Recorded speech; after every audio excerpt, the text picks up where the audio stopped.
أعوذ بالله من الشيطان الرجيم. بسم الله الرحمن الرحيم. الحمد لله رب العالمين. اللهم صل على سيدنا محمد الفاتح لما أغلق والخاتم لما سبق ناصر الحق بالحق والهادي إلى صراطك المستقيم وعلى آله حق قدره ومقدار العظيم. ربنا آتنا في الدنيا حسنة وفي الآخرة حسنة وقنا عذاب النار. توبا مissiribah جماعة أم أو بلا جلين فو كرمو أن الله ملك له يا ربي أم بأني الله سبحانه وتعالى في على كم بسبب يا ربي سيتو كل شيء باو برنامج بلا باو أيوة أم بلا جلين فو كركنا أهل البيت على كراسهم من مسيتي منهم كأم سيتين كأم أو فو اللي كركنا كأن الله سبحانه وتعالى في أم كله هرمال منا لك تيم تشوفون من دي أم بلا جلين يا ربي على كانك باتو من يا ربي على كفرفون دي أما كنو أما نمينك على كامنة كاكي على جاتي كسو يا ربي على كان كيشي كان تنغا على كان هوريا كابو تسماما يا ربي سنغولين كان بوفيو فاكا سر على يان هوريا كانغا جنوب بلا جلين يافا على كان مساقو فنان نغيا على كفونينك يا ربي على كغرسكو فوني على كشيني كنا دي أناوما على كانو كيسي كانو تنغا كرا الله حرما كسو قالوا بركالين كسو يا ربي اللهم آمين. أيوة أنكم فمناو مدوني دروودو إن شاء الله دروودو أم الله سبحانه وتعالى دل على كان بمغنيا على كان جل أولي على كان حمنا كون رؤيا اللهم آمين.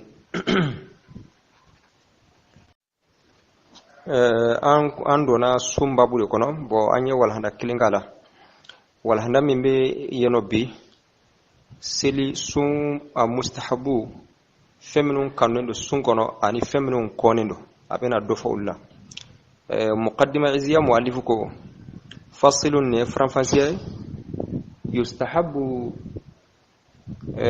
yustahabbu taqdimu alfitr ube mini ni o yesuntige obo o teliyali obo kanu donc ni mogomi ibe sona ni club bina dro ika isuntige nasuri rebe clip binindo ni te clip binindo ni misiri wala law misiri wala doro wal mani arjo ibe ka arjo de lame no ya ira ka fo sunti gara doro wal mani be ka tele de laje no ya ira ka fo sunti gara doro clip bina doro robbe kana blaga suma kala ibe ka sunti ga o kannedo alakira ko anka alakira sallallahu alaihi wasallama alakira ko be yahudi o fo nyonya ani nasara no ya ahlul kitabi alakira kumbolo fonyonya uka ko bela jelena ma yahudiya u de katabul kundo kle binen ko fe sundige wati temene ko fe har sawbe eritari kuma alakira ko anga sundige jona anko lu fonyonya ya ma kle mana bindro kana blaka suma kala yibi sundige bo sundige mfana akorote ka foi ka sigdum kuna ka dum ka kifa o sundige korote uye hari ni tamaro dengele ne bibolo ni tamaro dengele mi leda ka nyimi abana suntigra ni degno ni mana fere wati mina sa ni be dumini mi ngeno kay hari monin galama yakele ni o do idado ka suntigra donc ore la nyine ka foi ka sigi foka dumini ki fa na fora ki suntige ay la nyine te oye na soro tambi bolo bo aka chala ne ko iko kere fitri wati be songa kuro ma suntige o de dron tamaro dengele mbilide ka nyimi ni jimi mbibulo ika doni mi yawa wal mani moni mimbi korobe doni mi ibe wuli ki ka sediuke ni klana sella wati mana ni be minge dumun ko ina soro ka temma fe ma sundige koroy ode naam wa ta'khiru as-suhuri ani sughuri fana irtarli aywa as-suhur o flefle dumuni minge fajiri dafe ode to ko as-suhur donc ani reka bamanan kan kecugula ani arabu kan ubbe nyonta do ama was suguri abora arabu kan de la as-suhur ibe dumuni minke fi waqti sahar naam mai ka suguri fana irtari o fana kannendo kana suguri du de bisafo wati kida do ba fo nebes naka nga suguri du de bisafo bon atefo mako suguri okoni o yesura fana de la dala atefo mako suguri ye du klafe be wuli ka dumuni minke o to ko suguri ina fo la dala flake chugumna me de bisafo e kasna ka dumuni ke o te suguri aywa kuma alakira sallallahu alaihi wasallama ko alakira ka soridu ani fajiri kene cili ko akunte teme aya bi duru nyona kala français ka ko minute dama doro ko mi bon ina fo minute tan duru nu nyona misali yala voilà donc iklali dunna pew ani fajiri kene boli minute tan duru minute muga nyona akana aywa mek kuju mebe soridu leri kilen ko fe fajiri te bo ko kanmente mais o yenna ya soro momi ango kasoro du depuis hi kasoro gida o manka me o yenna soro momi ibi ra chogodo baro ka foni dara te wuli ira bi ra chogodo ebe yoro mena mote ki kunu ikelendiro yera dum baro tigitigi e mana da fajir fet se ka wuli okuma anyi min fo ka fo sori irtarli o mustahabu de okuma ibi ka dumun ga jona yala se kana sunjala fanake parce que sunjalan be sabu ki lafu ki dese ko chamana kuma ibi ka sori do har nasoro idatola de ni badu ma bashite wala na kuma ka suntige teliya lemana bindoro iki suntige o kanneno ikana sori fana dunjona ikabla fajiri bol ka surunya o fana kanneno naam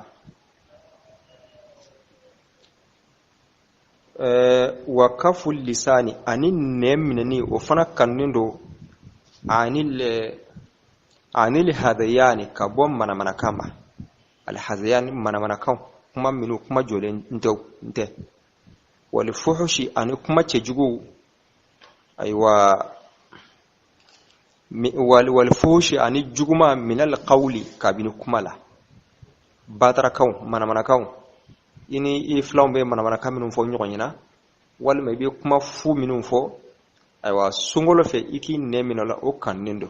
me o yenna ya soro kuma minde haramu ire mana kando be mo tsega fo ka fo ni foli haramu o mana kando kudo sungolo fe iki nemine ulula ani kuma minu na cheka jugu har na ya soro haramunte kuma do be ya afoli ya chamai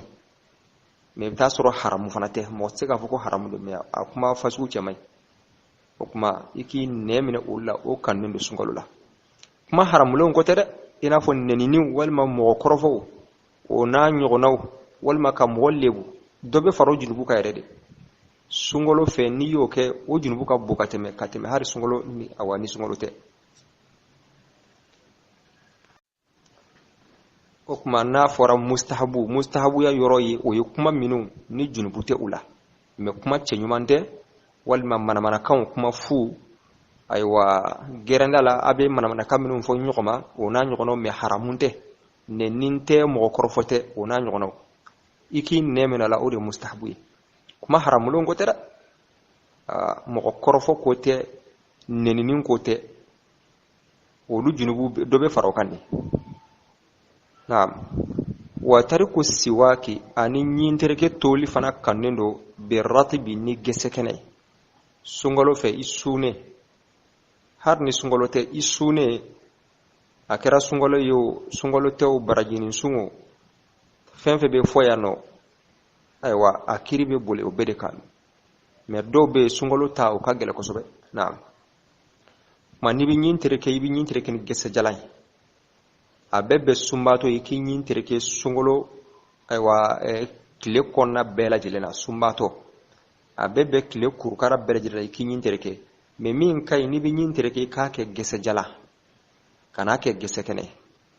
parce que gese kene ni nyintereke ni gese kene aka chala o damu ibo damu soro ingonola bo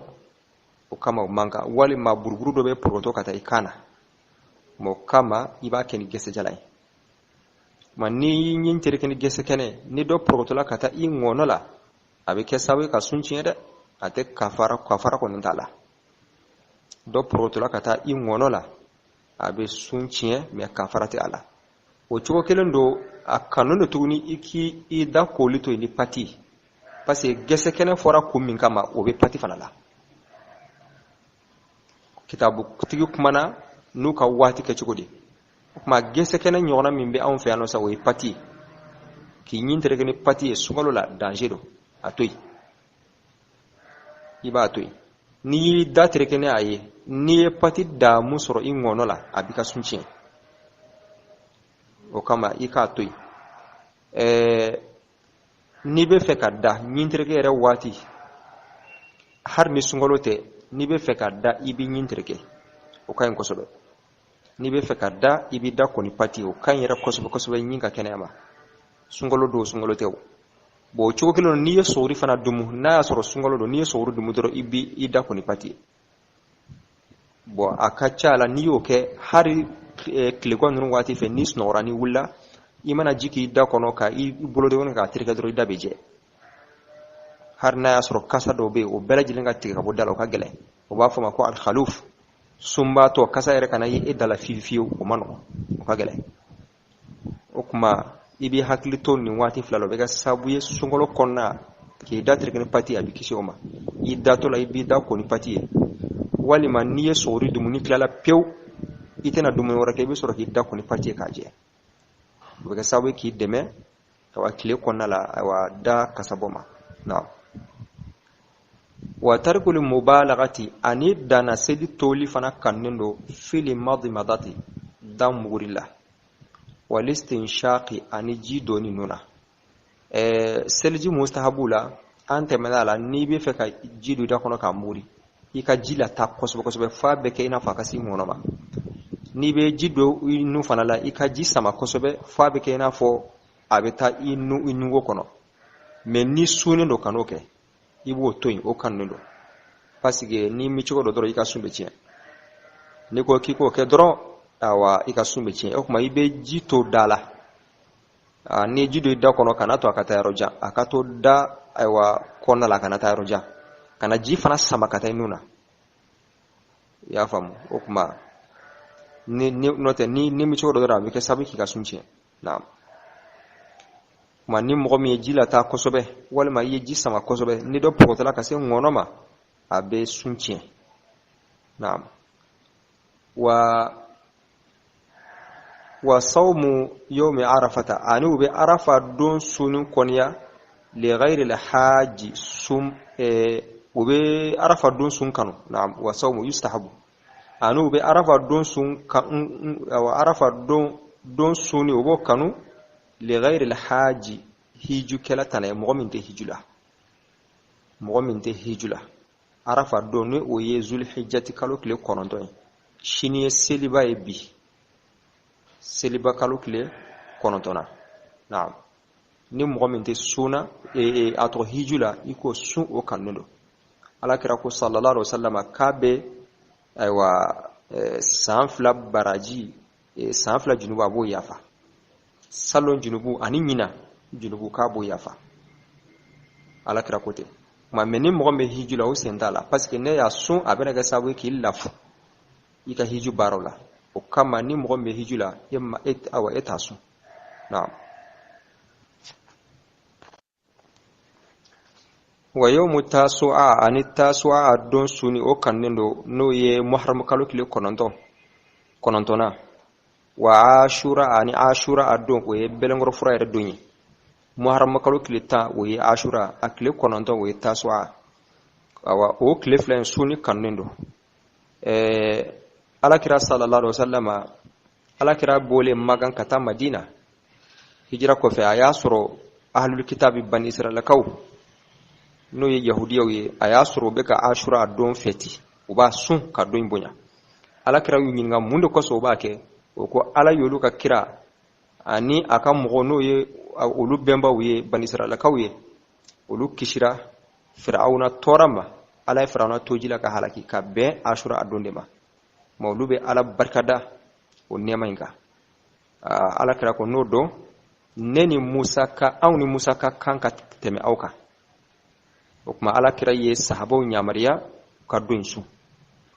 ale donna silamɛya la tan de bon comme an y'a yira k'a fɔ alakira sallallahu alaihi wasallam ahlul kitabu fɔɲɛli kun ka d'a ye ko bɛɛ lajɛlen na ma alakira ko ni ala ye san wɛrɛ yirana olu ta dan ye nin don in de ni ala ye san wɛrɛ fara kan san wɛrɛ yirana an bɛ tile 9 sun ka o fara kan mais ala y'a kɛ o ma alakira sɔrɔ balo la ma toujours a kiri bɛ sen na kiri tora sen na ma ni mɔgɔ min bɛ fɛ ka muharram kalo tile 10 n'o ye belenkɔrɔ fura don ye n'i bɛ fɛ k'o sun halsa ni siraka kile konodana sunga faraka ukany na'am wa thalathata ayyamin anikli sabasunin kannindo min kulli shahrin kalo ka kile sabasu o fana kannindo Allah subhanahu wa ta'ala ya iraka fo ni mo me bar nyuman kelenke ale kan nyuma ya ba ke tanye ala fo qur'ana kono ala kira fana ya fo aka hadisa kono bar nyuma ni yake ala be tan faraka o ya do mane de ala do ma koni tango ni me faraka ala chama mo to haketo o kuma ni kile sabasu kalo kile bisabadi ni kile sabasu re wala o kuma o nyon tan ni be faraka donc avec kile bisabadi kilo kelon kile tanye o kuma kile saba abebe kile bisaba ma o kuma obe komi kalo bede sun kalo bela jelen suni baraji be dima kuma niye sansu obe komi ni seraka kile saba in sun kalo bela jelena o kuma sam bela jelen suni baraji be dima yae donc kile saba sun akannendo ka sabu gawde wala takhtassu ako kile saba inte kerekere bil ayyamil bid ni donje mawye ate kerekere ni donje mawye donje maw o yejumenye kalo kile ta ani saba ta ani nani ani ta ani duru o wa fol mako ayyamul bid ma kile saba yi mana wati sor kalola akara kalo damna la sawa akara chamanche la sawa akara laban de la sawa kile saba yin kun ga sundro ka fo ka ke ayyamul bidla o te shabti o fana fo kun jumenye ala kira ka kuma kan do bayra ka fo ayyamul bidi sunin kan ya famu kalo kile ta ani saba ta ani nani ta ani dur o bayra ka fo kan ma al-imam maliki ya ye ka fo ni al-muqtada bihi dinan yamqo mogommi ni iye feminun ke mogo bila digi kuma yi kanika kile sabasun kere ka ke ayyamul bidi eta so dor la fiyo fo parce que no kera mogo bena bisdiya ka fo a manka ka ke wati warla ni ninde ma maliki ya konya ka da odeka kuma ibe to ka changer ibe doke damnela ibe doke ayyamul bidi na ibe doke dongre na'am wala yukrahu sawmu yawm al-jum'ati wote juma don sun woto konya mun faridan a kelempe ka juma don kelempe sun ite sam alamsan suka kwanye ite samedi sun a kofe bo alman malki ko bashite ala ka koninde in ibe juma don kelempe sun ite alamsan suka kwanye ite juma sun ite samedi sun a kofe maliki fe bashite ala na'am wa yukrahu dhawqu limilhi ube kogon neneni ubo konia sukoro fana bete ye dumnin tobi ina doda inena ka laje nasro ko bala bon na mase ngono la ate sunci me akonindo parce que konia ere ye faratibi ala kwa sukoro fana bete ye kafe dla wala ma ye jidla ka doni nda inne na ka laje mo ba ke muso ba ke usune donc a manka a konendo konya yere yoro de pour que do kana pokoto danger do farati bala mais ni yake aywa ni domasi ngona la ate fenke kasuna na damu ko ni sere ngona la doron sunchiana wa majjahu ni mo mi yake batu ni yake do ribatu kana kunu de ni yitu ka kunu ika sunchiana ibe ka farabo ni do ko ni pokoto la kata ngono la aywa iba don sara me ka farati ala na'am wa muqaddimatul jima'i ani muso kafunyonya damine yoro o fana konendo kafunyonya damine fion nini awa aga haketo ni ibina kafoy muso fe abe nyebla ko minunke ko ke isune o konendo misali yala kal qiblati ko mi amranzedi donc isunendo ikamuso ambranze wal maka sumusumu o konendo wal mubasharati ani besenyonya o fana konendo ya famu isunundo wa kamuso fari ka joshi a konendo wa tafakkuri ani miru musokola o fana konendo wa nazari al mustadami ani fleli dumele yawa isune ini furumse fleka ni kanu fleli wa o fana konendo wali mulaabati ani bolorankara ya famu isunundo ini musona burrankaranke aywa o fana konendo nimbela jelenye kafunyonya damineu la dala ni bedla nyini musofe abe nyebla minunke abe fodi mako muqaddimatul jima'i wo sune o konendo parce que farati bi ala aywa akanata ki boloda aywa ki kasunchi o kama akonendo ini ulimati salamatu konya yoro ide nu yekishi donde yere biyere chukodo jiboli ela mango kombe bela jile biyere chukodo jiboli ela amanko ni jibon me boyla a wasoro dokera edun flen niveau mina ibe ka ke kada hake mina jite boyle yere biyere chukodo odo kawa ni momi mbete odi akone do tigala ngodi ka hakela parce que har na yasoro wechi sa me abse ki jampa ya fam walma awa iblis abse ka aywa innege feminti kono ka ojigi kono okuma konendo wa illa ni momin te kisi dondo momin ta yere la halado eske ni ne ninge eske jibe bona walma te bona walma dangana yere bi bloka fo tigitigi ne ko ni ma farati ka borla ngarange muso no fe sune walima ka muso ambranzi sune na nyugonaw jiboli ka tel ela yere baro tigitigi ni ko kan ke doro mazibe bo walma manibe bo okuma fa yahrumu alayhi zalika wa bi haramu ya alika ko be haramu ya alika na ya soro mo min ba do tigitigi fente bo ela akono do tigala mo diga hakela me mo min di yere chukudo walma ibi yere chukudo yere baro tigitigi ni ko kan nun do ke dro jibe bo ela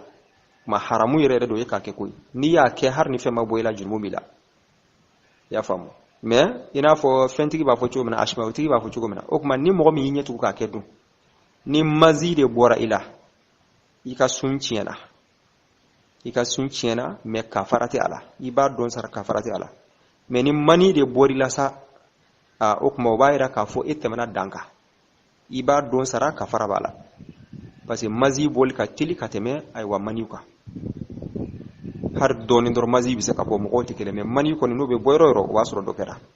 la dala mo kama ni mo mi nyetu ka ke ni jibori la nakira mazi de ye okuma iba don sara me kafarata ala ni mani bora iba don sara wa kafara fana bi ala masumba iki chukodo aywa ona nyona wala amma ki tike di musoma ibora dugu kona na bulu di nyogoma ona nyona bo fente ola ya fa walima ana dad lankelen sanfe na ya soro ire ba do yise ko ludo ke bon awa ishahawatena ona nyona fente ola donc olu côté ka dad lankelen sanfe walima ka bulu di nyogoma la dalabe komunu ke nyogon fe ka koro ni cheni muso ya fanfe lawte bon na sori reba ro ka fo olu te ka sawi ka jibo ila olu côté makurihati ola na ma ambe Allah subhanahu wa ta'ala dili ala kambe sabama ambe bitabla ala kanga sumina ya rabbi ambe batu fe fe ka sungolo kono ya rabbi ala ka bemina sungolo kana bo ka soro ala manka horanya ka bota sumala ya rabbi kanga junubu bela jele nyafa ala ka musaqaw noya ala ka hera dayele annawi ya rabbi bijah sayyidil awwalin wal akhirin allahumma salli ala sayyidina muhammad wa ala ali sayyidina muhammad wa sallim wassalamu alaikum faslun ken fatan panje yustahabu taqdimul fitri wa minne kandande wo ken kanno bana sumukuti ana sumukutu tawire wa ta'khirus suhuri arus suhuri nyige ertare wa kaful lisani arun nenen tigite wo ken kanunu anil hazyani bakam mana kanninga wal fuhushi arhu bure min al qawli dilisi hen asihburu me junubu wantahi meire junubu ngana himbe kempe ken haram da won qotona wa tarku siwaki aru kambe disen to qay wo ken kanunu bi ratbi dikamar sar qayna wal mapatinuko وترك المبالغة أرو قيم برانكيني نتو قيم قانونو في المضمضة لا قيم قجوكو جندي والاستنشاق أرو جنس مسمود جيلو نغنن أنا مغا إدغاني كان مغبو أما رانسو منكتو وصوم يوم عرفة أرو عرفة كوتان سومي وكين قانونو لغير الحاج هي جنبالندا سيريبك أنت هيجري ويوم التاسوعة أرو التاسوعة كوتا كان قصن بدون كابونيغا